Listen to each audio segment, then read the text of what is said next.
नमस्कार, आपका स्वागत है इंडिया डेली लाइव पर और आपके साथ मैं हूं आंचल श्रीवास्तव। चलिए सीधे लिए चलते हैं आपको खटीमा उधम सिंह नगर, जहां पे सीएम धामी मौजूद हैं और सैनिक सम्मान समारोह को संबोधित कर रहे हैं। वीर जवानों की, हमारे देश के वीर बलिदानी अमर रहे हैं।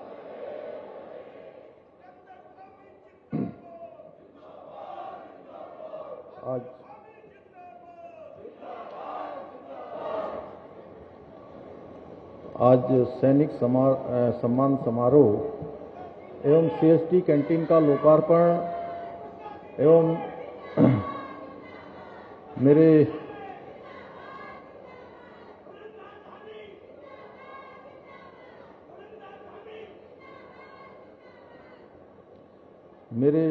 पूज्य पिताजी स्वर्गीय श्री शेर सिंह धामी जी की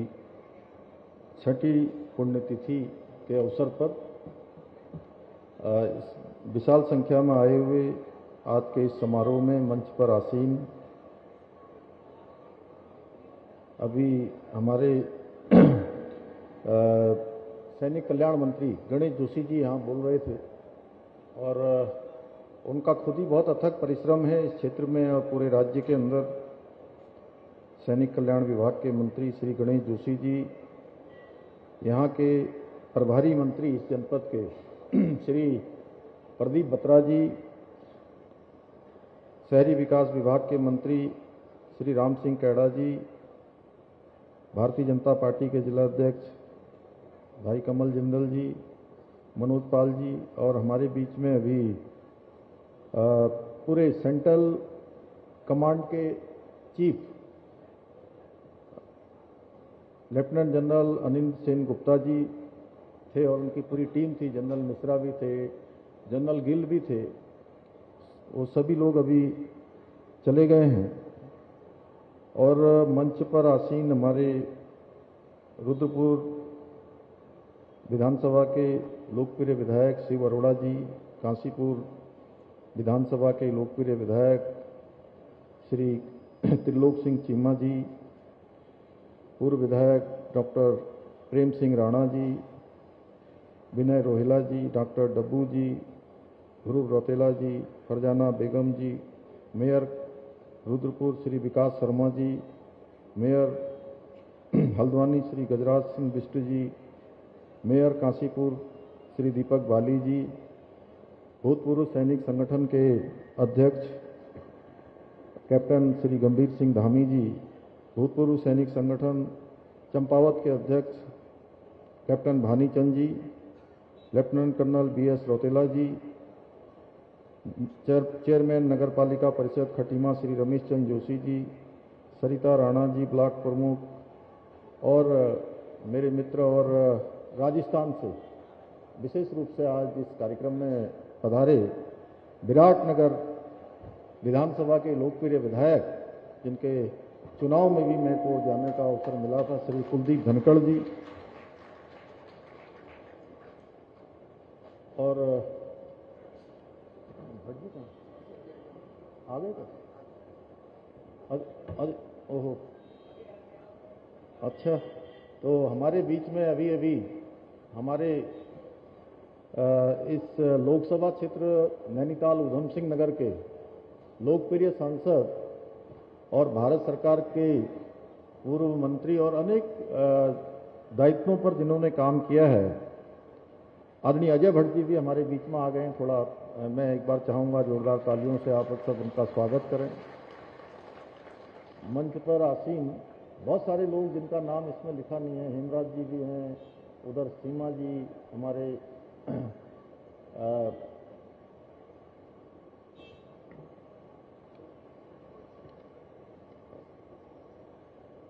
उत्तम जी और शोभा राम जी, मनोज जी और सभी मंचासीन हमारे सभी आए हुए गणमान्य और आज के इस कार्यक्रम में विशेष रूप से आज जिनका सम्मान करने के लिए हम सब यहाँ पर आए हैं, ऐसे सभी हमारी वीर नारियाँ, मैं उन सभी को प्रणाम करता हूँ, उन सबको नमन करता हूँ। वीरांगनाएं, हमारे वीर सैनिक जिनकी टोपियां यहाँ से लेकर पीछे तक वहाँ तक दिखाई दे रही हैं, खड़े हैं सब, उन सबको मैं जय हिंद करके सलूट करता हूँ। हमारे सभी वीर सैनिक, सैन्य अधिकारीगण और विभिन्न विभिन्न क्षेत्रों से आए हुए हमारे सभी सैनिक, पूर्व सैनिकगण, सभी आसपास के क्षेत्रों से आए हुए उपस्थित सभी भाइयों एवं बहनों, वीरता पुरस्कारों से अलंकृत हमारे सभी वीर सैनिक, मैं मीडिया के सभी हमारे मित्र, मैं आज के इस कार्यक्रम में आप सभी का बहुत इतनी बड़ी संख्या में आप सब पधारे हैं और आज का दिन बहुत ऐतिहासिक दिन है। ऐतिहासिक दिन इसलिए है कि मैं जब खटीमा क्षेत्र से पहली बार विधानसभा क्षेत्र का प्रतिनिधित्व करने के लिए इस क्षेत्र की महान जनता ने मुझे अपना आशीर्वाद देकर अपना प्रतिनिधि चुना था, तो मैंने संकल्प लिया था कि खटीमा में सीएसडी कैंटीन होनी चाहिए, क्योंकि यहाँ के आसपास के क्षेत्र में बहुत बड़ी संख्या में हमारे सैनिक रहते हैं। अभी जब जनरल गुप्ता साहब पूछ रहे थे अभी कैप्टन गंभीर सिंह धामी जी से, लगभग 8-9 हजार पूर्व सैनिक परिवार यहाँ पर निवासरत हैं और इन सभी लोगों को अपना सामान लेने के लिए सीएसडी कैंटीन के लिए बनबसा जाना पड़ता था या अन्य स्थानों पर जाना पड़ता था। बहुत लंबी लाइन लगानी पड़ती थी और प्रातःकाल मुझे लगता है कि 3 बजे 4 बजे उठकर यहाँ से सामान लेने के लिए कैंटीन में लाइन में खड़े होते थे और बहुत परिश्रम उनको कैंटीन से सामान लेने में करना पड़ता था। इसलिए भाइयों बहनों, उस समय जरूर जब मैंने ये संकल्प लिया था कि खटीमा में ही सीएसडी कैंटीन खुलवाने के लिए मैं प्रयास करूंगा और मैं संकल्प लेता हूं कि खटीमा में सैनिक ये कैंटीन खुलेगी, सीएसडी कैंटीन। तो सच में उस समय ये काम सामान्य काम नहीं था और बहुत सारे लोग, जैसा राजनीतिक क्षेत्र में हम काम करते हैं तो पक्ष भी होता है, प्रतिपक्ष भी होता है, और हमारे प्रतिपक्ष के लोग तब कहते थे कि खटीमा में ये कैंटीन खुल ही नहीं सकती है, कोई मानक ही नहीं है भाइयों बहनों। और सच में ऐसा लगता था कि मैंने कोई ऐसा काम तो नहीं बोला है कि जो आसमान से तारे तोड़ के लाने जैसा हो। और मैं भी संकल्प लेता हूं कि जब तक ये कैंटीन नहीं खुलेगी मैं चैन से नहीं बैठूंगा। और आज सच में मेरे लिए ये बहुत बड़ा दिन है कि एक जो सपना देखा था, जो संकल्प लिया था, आज वो दिन पूरा हुआ, आज वो संकल्प पूरा हो रहा है। आप सबके आशीर्वाद से आज खटीमा में ये कैंटीन खुल रही है और बहुत शानदार इसका यहाँ पर डिस्प्ले भी है। तो इतनी बड़ी संख्या में आप सब लोग आए हैं, मैं आप सभी का हृदय से स्वागत करता हूँ, अभिनंदन करता हूँ। और आने में मुझे कुछ विलंब भी हो गया, जैसे कल रात में ही ये बताया कि कल मुझे आना कल ही था, लेकिन कल मौसम खराब हो गया, इस कारण से कल मैं नहीं आ पाया। तो प्रातःकाल देहरादून से मैं चला हूँ। यहाँ आते आते रास्ते भर में हमारे खटीमा क्षेत्र के सभी परिवारजनों ने, जगह जगह पर मेरी माताओं ने, बहनों ने, बड़े बुजुर्गों ने, नौजवान युवा साथियों ने, बच्चों ने जगह जगह पर मेरा स्वागत किया, बहुत अभिनंदन किया, फूल बरसाए, नारे लगाए, अपना आशीर्वाद दिया। मैं भी दोनों हाथ जोड़कर, सिर झुकाकर आप सभी को प्रणाम करता हूं, आप सबका स्वागत करता हूं, आप सबका अभिनंदन करता हूं। भाइयों बहनों, आज मेरे पूजनीय पिताजी की ये 6वीं पुण्यतिथि भी है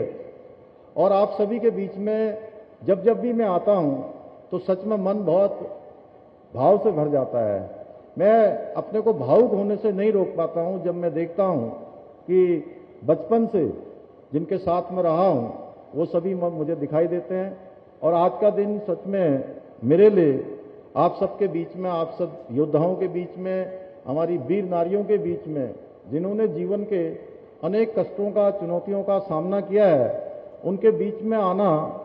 सच में मेरे मन को भाव विभुल कर रहा है। क्योंकि जब भी मैं सैनिकों के बीच में होता हूं, सैनिकों के किसी कार्यक्रम में होता हूं, वीर नारियां, मेरी मां, मेरी बहनें मेरे साथ होती हैं, तो ऐसा लगता है कि सच में मैं अपने परिवार के साथ हूं, अपने पूज्य पिताजी के साथ हूं, और मेरा परिवार ही है जिनके बीच में हम आज समाज के लिए कुछ सेवा करने के लिए काम कर पा रहे हैं। और सच में मैं जब भी सैनिकों को देखता हूं, मैं बताऊं कि मैंने 15 महार रेजिमेंट के हमारे कुछ साथीगण, कुछ मेरे पिताजी के जिन्होंने साथ में काम किया, वो कैप्टन भानीचंद जी यहाँ पर होंगे, अभी खड़े हो गए, तो इन्होंने लंबे समय तक मेरे पूज्य पिताजी के साथ काम किया है। और मुझे लगता है कि कितने साल किया होगा अंकल, कितने साल आपने काम किया पिताजी और आपने मेरे? 25 साल तक लगातार आपने और मेरे पूज्य पिताजी ने एक साथ एक पलटन में काम किया। और इन्हीं के आग्रह पर इन्होंने मुझे कहा कि हमारा जो रेजिमेंट डे होता है, हमारा पलटन है रेजिंग डे, स्थापना दिवस, वो कार्यक्रम एक दिन हम मुख्यमंत्री आवास में करना चाहते हैं। तो मेरे लिए इससे बड़ा सौभाग्य की बात क्या हो सकती थी कि मेरे पूज्य पिताजी के साथ जिन्होंने काम किया है, वो सब मुख्यमंत्री निवास में कार्यक्रम करना चाहते हैं। मैंने कहा बिल्कुल करिए, और 2 बार ये कार्यक्रम आयोजित हुआ। और मैं बताऊं कि जब मैं उनके बीच में था, उनकी बातें सुन रहा था, सच में मुझे भी इतना नहीं पता था कि मेरे पिताजी ने भी फौज में रहकर इतने सारे बहादुरी के काम किए हैं, इतनी वीरता के काम किए हैं। कभी उन्होंने इस तरह से अपने बारे में नहीं बताया। लेकिन जब मैं उनके बीच में गया, जब उनका खाना वो खा रहे थे, मैं भी बैठा था एक कोने में, तो जब मैंने देखा कि खाना खाते खाते वो लोग अपनी बातों में जब आगे बढ़ गए, तो सच में वो ऐसा लग रहा था मुझे कि ये मेरे पिताजी के साथ के सैनिक नहीं है, बल्कि इनके रूप में मेरे पिताजी यहां पर आकर खाना खा रहे हैं। मेरी आंखों में आंसू आ गए मुझे देखकर वहां पर, जब मैं उनको देख रहा था कि हाथ से दाल भात और जो भी खाना बना था उसको इतने प्रेम से खा रहे थे। मुझे लग रहा है कि एक एक खाने का जैसे जैसे कौर उनके मुंह में जा रहा है, वैसे वैसे एक एक आशीर्वाद मुझे मिल रहा है उनका। एक ऊपर से वो खुश हो रहे हैं कि नहीं बेटा, तुम लोग अच्छा काम कर रहे हो और अच्छा काम करो। भाइयों बहनों, आज जब उनकी पुण्यतिथि में एक सैनिक समारोह के रूप में हम लोग मना रहे हैं, मैं समझता हूं कि उनको श्रद्धांजलि देने का इससे उत्तम माध्यम और कुछ नहीं हो सकता। मेरे लिए अत्यंत गर्व और भावनाओं से भरा हुआ क्षण है कि मुझे आज इस अवसर पर, जहां 60 हमारी वीर नारियों को, 80 हमारे योद्धाओं को भी सम्मान करने का सौभाग्य प्राप्त हो रहा है। और ये जो कैंटीन आज जिस लोकार्पित हुई है, और अत्याधुनिक सैनिक मिलन केंद्र भी, इसका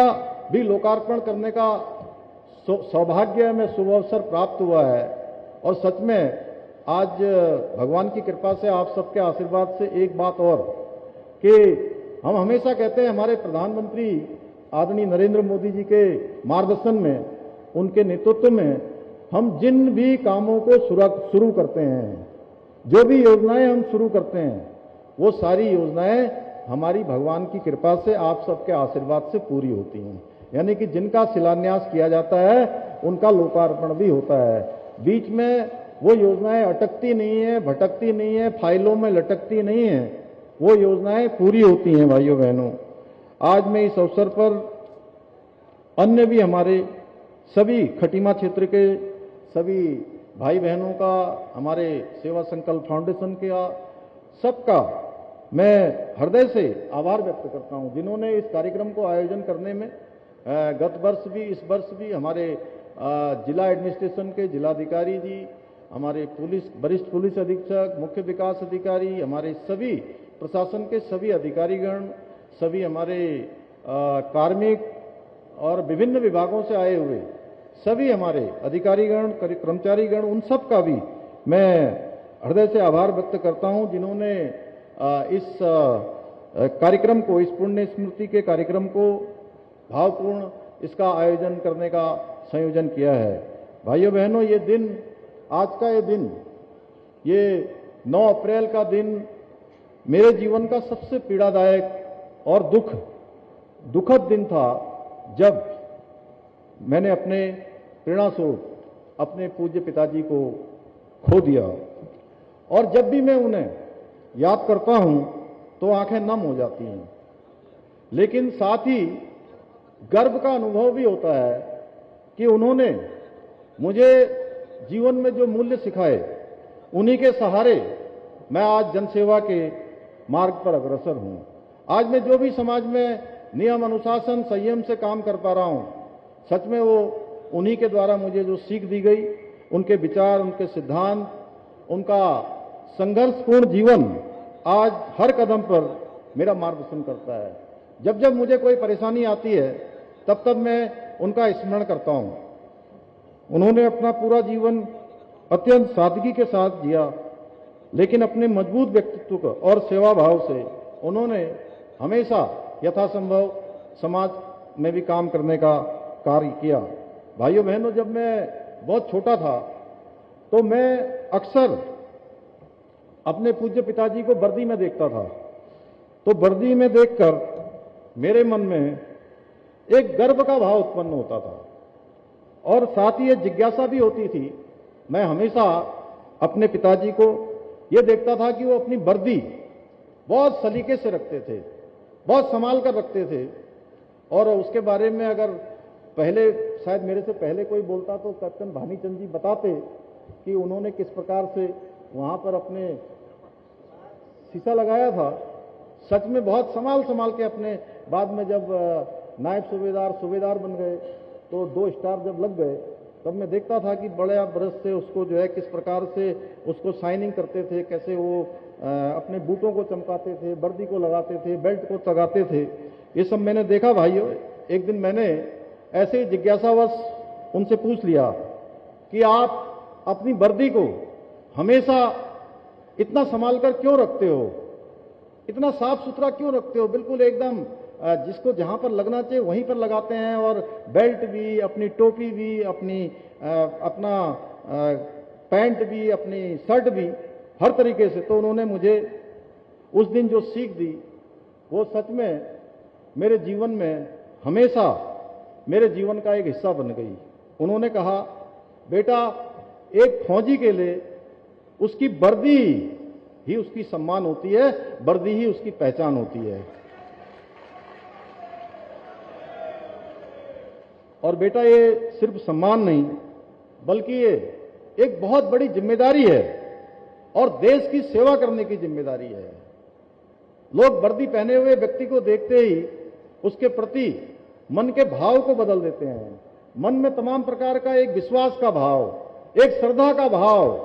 एक परस्पर लगाव का भाव, आत्मीयता का भाव पैदा हो जाता है। सैनिक की वर्दी इस प्रकार की वर्दी होती है। भाइयों बहनों, तब मैंने पूछा, पिताजी, अगर कभी मैं वर्दी नहीं पहन पाया तो क्या मैं देश सेवा नहीं कर पाऊंगा? तो जानते हैं उन्होंने क्या कहा? उन्होंने जो बात कही, वो बात मेरे जीवन का रास्ता बन गई और मेरे जीवन का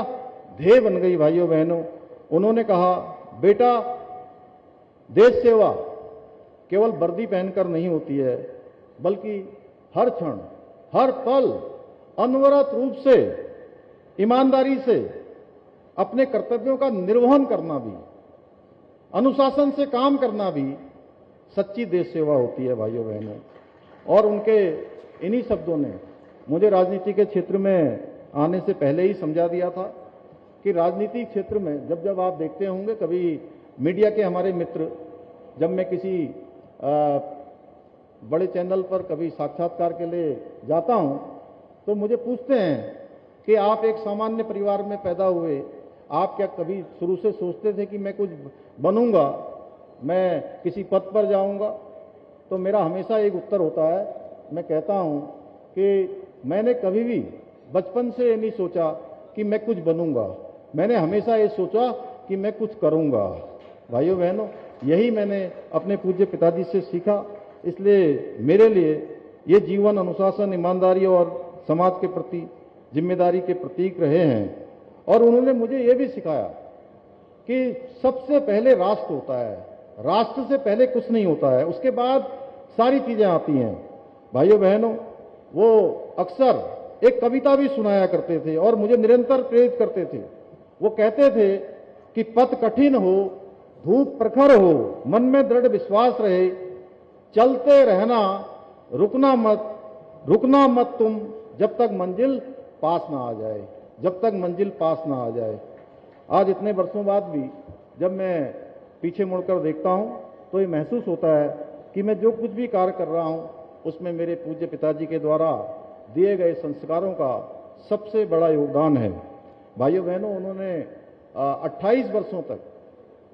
महार रेजिमेंट में रहकर अपनी सेवाएं दी। 1962 का युद्ध हो, 1965 का युद्ध हो, 1971 का बांग्लादेश की लड़ाई हो, पूर्वी पाकिस्तान से जब बांग्लादेश अलग हुआ था, या ऑपरेशन ब्लू स्टार हो, ऑपरेशन रक्षक हो, या शांति सेना श्रीलंका में जाना हो, उन सभी में और भी कई सारे महत्वपूर्ण ऑपरेशन रहे होंगे। मुझे जो मुख्य रूप से ध्यान है उन सभी में उन्होंने अपना योगदान दिया। मुझे याद है कि वो किस प्रकार मुझे उन सभी जवानों की देशभक्ति के बारे में, पराक्रम के बारे में, बलिदान की कहानियां सुनाया करते थे, जिन्होंने हंसते हंसते देश की रक्षा के लिए अपने प्राणों का सर्वोच्च निछावर कर दिया, अपना बलिदान दे दिया। ये मैं सब बड़े ध्यान से सुनता था और वीरता की उन कथाओं को सुनकर मुझे ऐसा लगता था कि सेना में जाते हैं वो साधारण मनुष्य नहीं होते हैं। भाइयों बहनों, जो सेना में जाते हैं वो मानव नहीं बल्कि वो महामानव होते हैं, क्योंकि वो अपने पीछे की चिंता नहीं करते। भाइयों बहनों, केवल आगे देखते हैं कि किस प्रकार से देश की सेवा करनी है। आज मैं सेना में तो नहीं हूं, परंतु वीर सैनिकों को अपना आदर्श मानकर राष्ट्र सेवा में अपना यथासंभव योगदान देने का प्रयास कर रहा हूं। भाइयों बहनों, एक सैनिक पुत्र होने के नाते आज मैं जब देखता हूं देश के अंदर हमारे प्रधानमंत्री आदरणीय मोदी जी के नेतृत्व में जो रक्षा क्षेत्र में सकारात्मक बदलाव हो रहे हैं, उनको देखकर सच में मन बहुत गदगद होता है, हर्ष होता है, गर्व की अनुभूति होती है। एक समय था जब हमारे देश को पहले कहते थे लड़ाई लगती थी। जब हम बचपन में सुनते थे तो कहते थे कि लड़ाई लगने वाली है या लड़ाई लग गई है, ऐसा यहाँ की स्थानीय भाषा में बोलते थे। लेकिन आज जब भी कोई देश के अंदर इस प्रकार की बात आती है तो आज देखिए कि चाहे कोई सर्जिकल स्ट्राइक करनी हो, कोई गलवान की घटना हो, पुलवामा की घटना हो, या देश के किसी भी, या अभी अभी ऑपरेशन सिंदूर हो, सारे ही समय पर आज हमारा देश अपने पैरों पर मजबूती से खड़ा है। आज आत्मनिर्भर भारत है और पहले के समय में छोटे छोटे रक्षा के उपकरण खरीदने के लिए भी हमें दुनिया के दूसरे देशों पर निर्भर रहना पड़ता था। भाइयों बहनों, आज मोदी जी के नेतृत्व में, जब से मोदी जी का चमत्कारिक नेतृत्व आया है, आज हम हथियार बनाने वाले, रक्षा के सामग्री का निर्यात करने वाले देशों की सूची में भी हम दुनिया के टॉप सूची में हैं। पहले नंबर की सूचियों में आज हमारा भी नाम होने लगा है। आज मेक इन इंडिया हो या मेक फॉर द वर्ल्ड तक की ये यात्रा हमारी बढ़ती हुई शक्ति और सामर्थ्य को प्रदर्शित करती है। 2014-15 में भारत का रक्षा का उत्पादन लगभग 46,000 करोड़ रुपए होता था, मात्र 46,000 करोड़ रुपए होता था। वो वर्ष 2025 में बढ़कर 3 गुना से भी अधिक हो गया, 1,54,000 करोड़ रुपए से इस आंकड़े को पार करके ऐतिहासिक स्तर पर पहुंच गया। यानी 3 गुना रक्षा का जो है हमारा ये रक्षा उत्पादन बढ़ गया है। इसी प्रकार रक्षा निर्यात में भी उल्लेखनीय रूप से वृद्धि हुई है। एक रिकॉर्ड बनाया है कि 38,000 करोड़ रुपए तक आज हमारा निर्यात पहुंच गया है, जो 2014 में जब तक मोदी जी देश के प्रधानमंत्री नहीं बने थे, जो आज 38,000 करोड़ रुपए का रक्षा निर्यात है भाइयों बहनों, वो रक्षा निर्यात मात्र 1,000 करोड़ रुपए का होता था। यानी कितना, 38 गुना आज 2014 की तुलना में ये रक्षा का निर्यात बढ़ गया है। इतना ही नहीं, आज भारत दुनिया के 80 से अधिक जो देश हैं, रक्षा मंत्री के रूप में हमारे भाई साहब अजय भट्ट जी ने भी काम किया, अभी वो ज्यादा बताते वैसे इसके बारे में, 80 से भी अधिक देशों को रक्षा उपकरण, हथियार और अन्य रक्षा सामग्री आज उपलब्ध हमारा देश करवा रहा है, जो इस बात का प्रमाण है कि भारत अब वैश्विक रक्षा क्षेत्र में भी एक विश्वसनीय और मजबूत साझेदार बनकर उभरा है। भाइयों बहनों, अब जब आतंकवादियों ने पहलगाम में हमारी माताओं बहनों के आंखों के सामने बेरहमी से उनके सुहागों को उजाड़ दिया, तब ऑपरेशन सिंदूर द्वारा हमने न सिर्फ उनके सिंदूर का बदला लिया,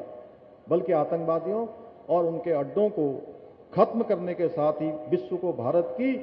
मजबूत सैन्य शक्ति का परिचय भी देने का काम भारत की सेनाओं ने किया है। आज हमारे राज्य सरकार भी आदरणीय प्रधानमंत्री जी के मार्गदर्शन में शहीदों के लिए, सैनिकों के लिए, पूर्व सैनिकों के सम्मान, उनके परिवारों के कल्याण के लिए पूरी प्रतिबद्धता के साथ काम कर रही है। इसमें चाहे शहीदों को, परिजनों को मिलने वाली अनुग्रह राशि को 5 गुना तक बढ़ाना हो, आश्रितों को सरकारी नौकरी देनी हो, पूर्व सैनिकों को विभिन्न प्रकार की सुविधाएं प्रदान करनी हो, हम हर स्तर पर आज कार्य कर रहे हैं। इसके साथ ही हमने सेना में परमवीर चक्र से लेकर मेंशन इन डिस्पेच तक सभी वीरता पुरस्कारों को, जो अलंकृत सैनिकों को दी जाने वाली एक मुश्त वार्षिकी राशि में भी अभूतपूर्व रूप से वृद्धि की है। हमने परमवीर चक्र से अलंकृत सैनिकों को मिलने वाली राशि को 50 लाख रुपए से बढ़ाकर 1.5 लाख रुपए करने का कार्य किया है, जो पूरे देश में सबसे अधिक है। इसके अलावा प्रदेश के वीर बलिदानियों की स्मृति को अक्षुण्ण रखने के लिए अभी जिसके बारे में सैनिक कल्याण मंत्री श्री गणेश जोशी जी ने बहुत विस्तार से बताया कि हम देहरादून में एक भव्य सैन्य धाम भी बना रहे हैं, जिसमें हमारे राज्य के जितने भी बलिदानी हैं, जितने भी भारत माता के वीर सपूत हैं, उनके परिवारों के आंगन की मिट्टी उसका एक स्मरण स्थल पर हमेशा हमेशा के लिए वहां उनका स्मरण कराती रहेगी। भाइयों बहनों, जो आने वाली पीढ़ियों को, हमारे नौजवानों को, युवाओं को, हमारे बच्चों को राष्ट्रभक्ति की प्रेरणा देती रहेगी, उनके जीवन परिचय से वो राष्ट्रभक्ति में और राष्ट्र की सेवा में हमेशा प्रेरित रहेंगे। भाइयों बहनों, हमने बलिदानियों के परिवारों के एक सदस्य को सरकारी नौकरी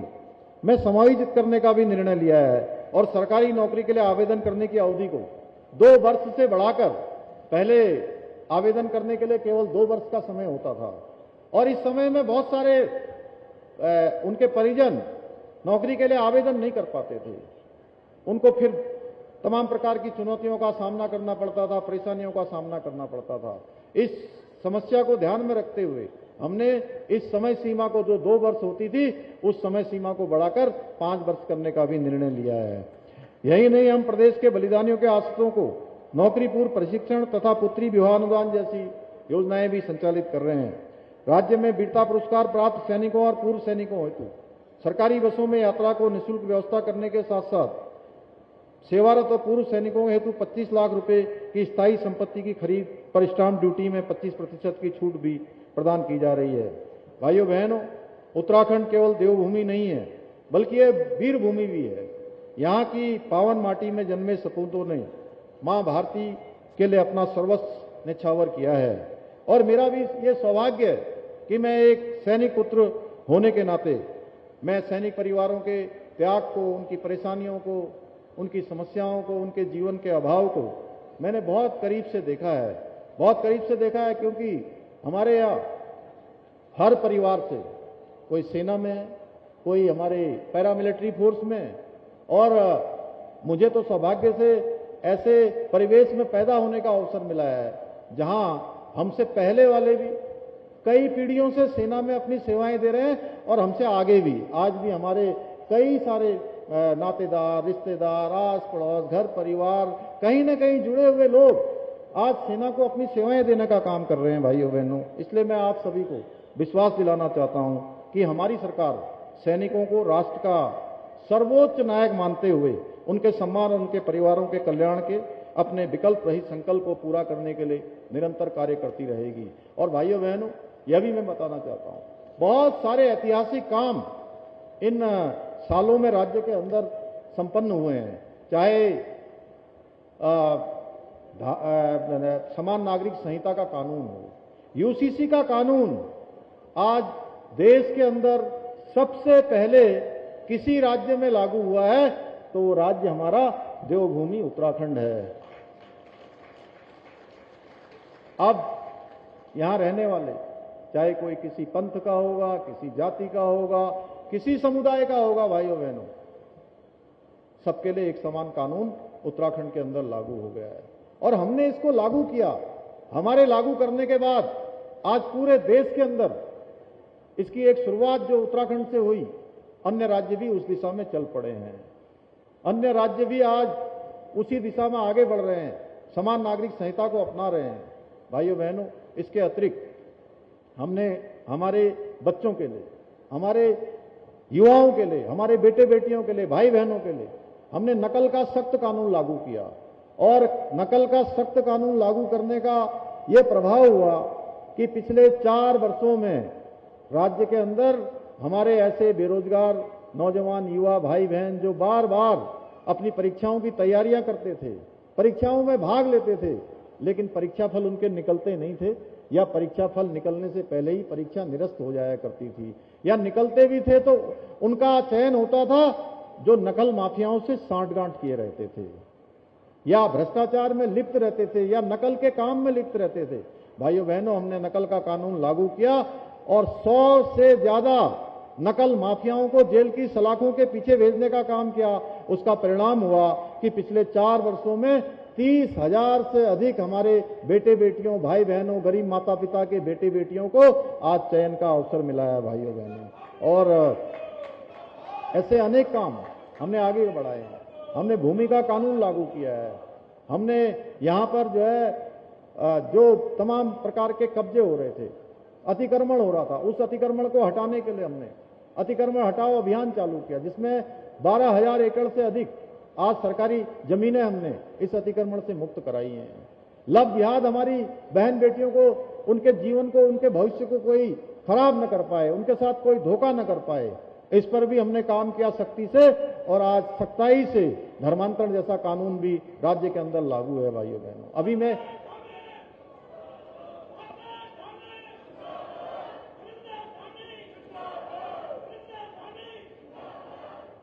मैं आ रहा था